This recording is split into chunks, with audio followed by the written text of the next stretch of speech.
Divine vision 2020 YouTube channel में आप सभी दर्शकों का बहुत बहुत स्वागत है।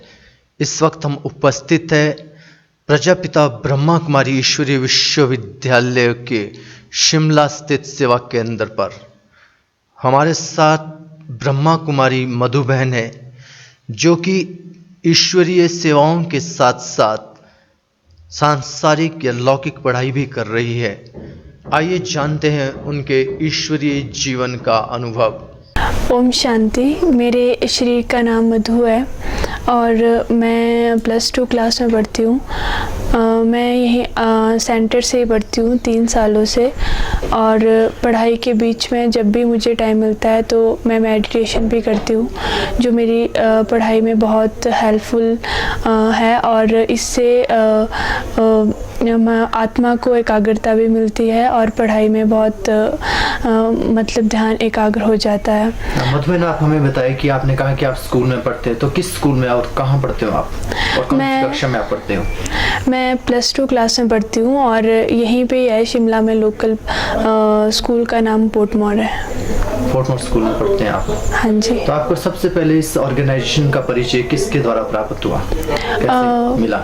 मेरे घर में सभी लोग ज्ञान में चलते हैं और मेरी नानी जी सबसे पहले चलते थे। तो जब भी मैं मामा जी के घर में जाती थी तो वो मुझे बाबा के बारे में ये सब चीज़ें बताते रहते थे।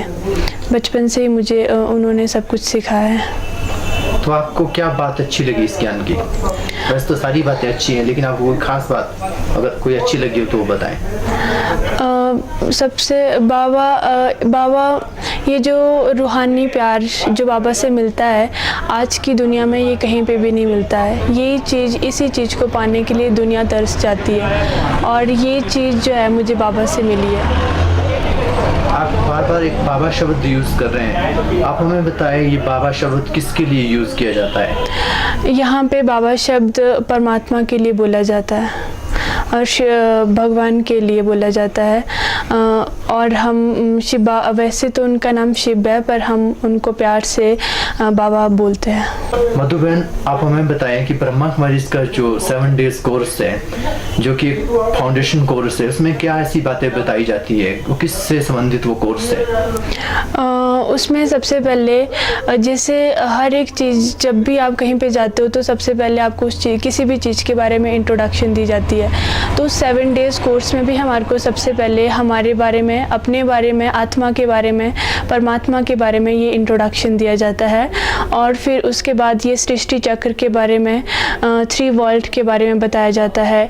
ये 7 डेज़ कोर्स में कराया जाता है। हर एक दिन में एक कोर्स, पहले आत्मा के बारे में, फिर परमात्मा के बारे में, फिर सृष्टि चक्र के बारे में। ऐसे 7 डेज़ कोर्स में ये बहुत सारी बातें जो है बताई जाती है उसमें। क्या आप मानते हैं कि परमात्मा सर्वव्यापक है? नहीं, परमात्मा ये सर्वव्यापी नहीं है। परमात्मा जो है उसे सब जगह याद किया जा सकता है, लेकिन वो सर्वव्यापी नहीं है।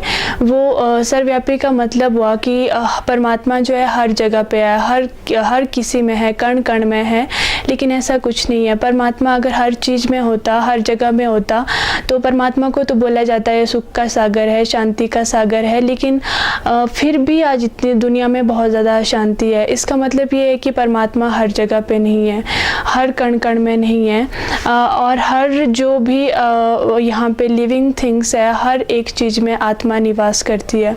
और ये आत्मा ही हमारी पूरी बॉडी को चलाती है।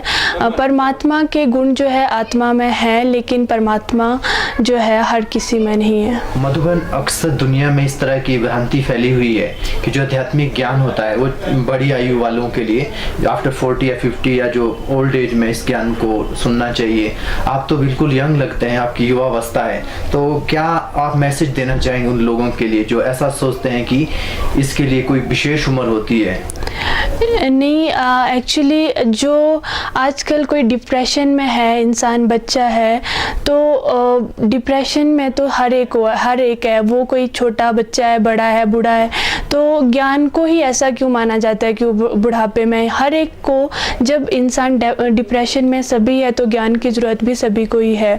तो आज दुनिया में अगर आध्यात्मिक ज्ञान की सबको ज़रूरत है, क्योंकि दुनिया में भ्रष्टाचार तो फैलता ही जा रहा है। तो एक ज्ञान से, मेडिटेशन से और परमात्मा से योग लगाने से इस चीज़ को थोड़ा सा कम करने में, थोड़ा सा नहीं मैं कहूँगी बहुत ज़्यादा कम करने में काफ़ी ज़्यादा हेल्प मिलती है। और इससे जितनी ज़्यादा हमारे में आध्यात्मिकता बढ़ती जाएगी उतना ज़्यादा जो है इंसान प्योर, आत्मा प्योर होती जाएगी। जब इससे प्रकृति को भी प्योर वाइब्रेशंस मिलेगी। और वैसे भी अगर हम ये चीज़ बुढ़ापे में करेंगे तो इससे हमारी जो कर्म इंद्रियाँ हैं, जो भी हमारे ऑर्गन्स है, वो वीक हो जाते हैं। और ऐसी स्टेज में तो फिर जब शरीर ही काम ही नहीं करेगा तो फिर हम जो है भगवान के मेडिटेशन रूम तक भी नहीं जा पाएंगे। और इस तरह से कई तरह की प्रॉब्लम्स जो है हो जाती है बुढ़ापे में।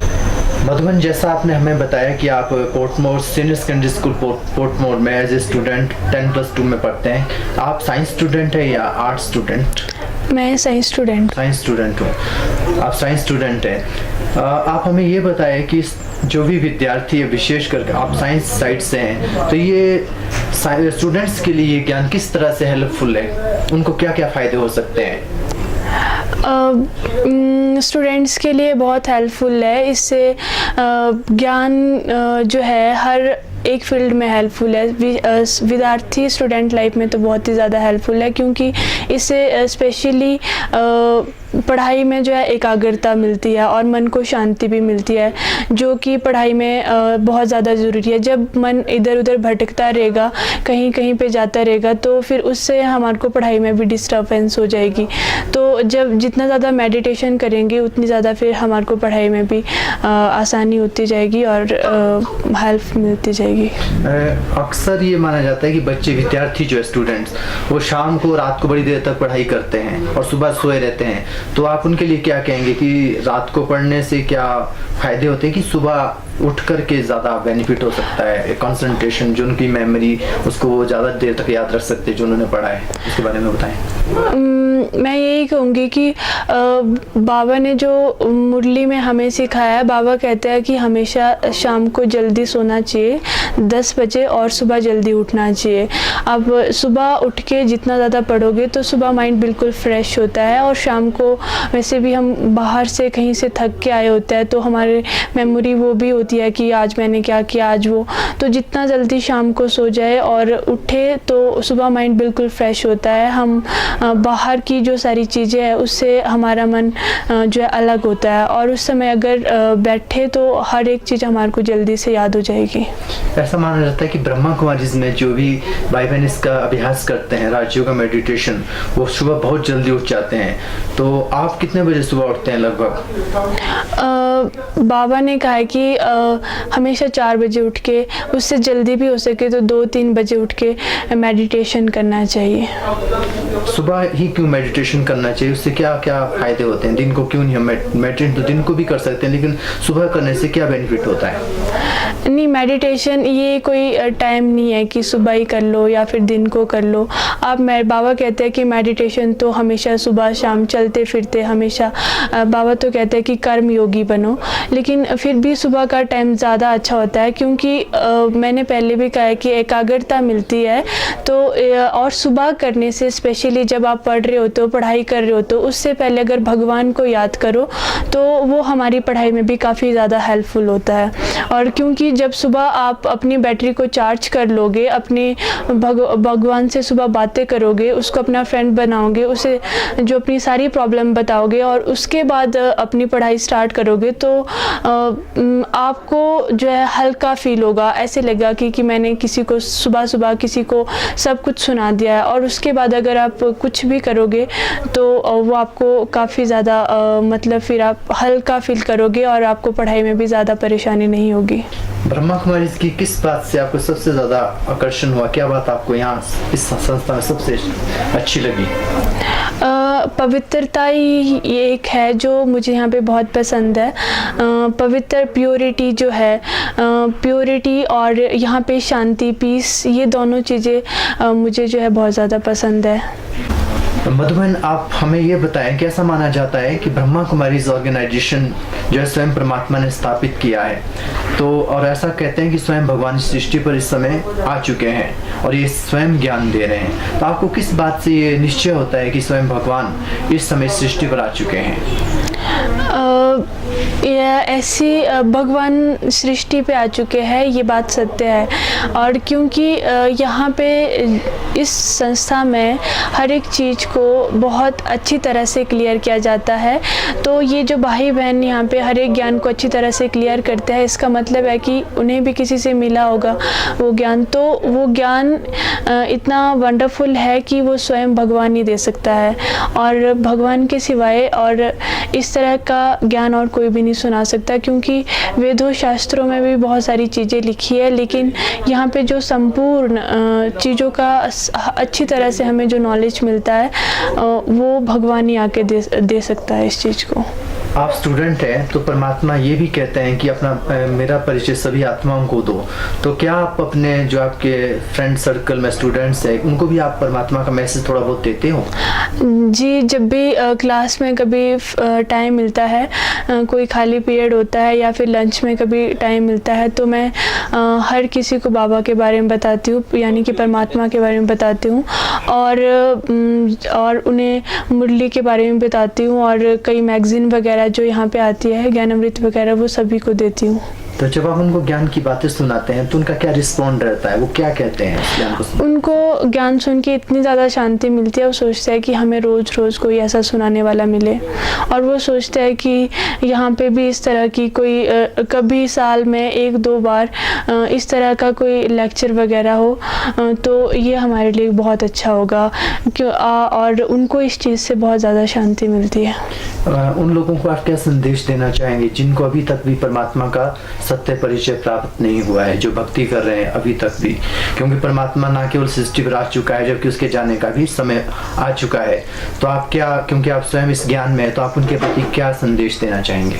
वैसे आपने स्लोगन तो सुना ही होगा कि अब नहीं तो कब नहीं, कभी भी नहीं होगा, अभी नहीं करोगे तो कभी भी नहीं होगा। अगर हम ये सोचते रहे कि भाई आज नहीं, चल कल जाता है, परसों जाता है, लेकिन हमने जब अगर किसी चीज़ को लेना है, आप अशांत है तो अशांति जो है वो तो समय देख के नहीं आती कि कल आएगी परसों आएगी। तो हम फिर अगर हम शांति चाहते हैं तो हम उसके बारे में ऐसा क्यों सोचते हैं कि आज नहीं कल लेना है, परसों लेना है। तो मैं हर एक व्यक्ति से, हर एक स्टूडेंट से यही रिक्वेस्ट करूँगी कि अगर आपको भी उस शांति का एहसास करना है, परमात्मा से वो ज्ञान लेना है, पवित्रता लेनी है, प्योरिटी लेनी है, तो आप नज़दीकी ब्रह्मा कुमारी सेंटर में आके ये ज्ञान ले सकते हैं और 7 डेज़ कोर्स कर सकते हैं, और उसमें आपको सभी हर एक चीज़ के बारे में परिचय मिलेगा, जिससे आपको बहुत शांति मिलेगी।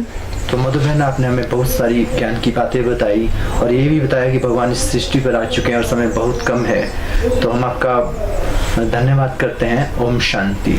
ओम शांति जी।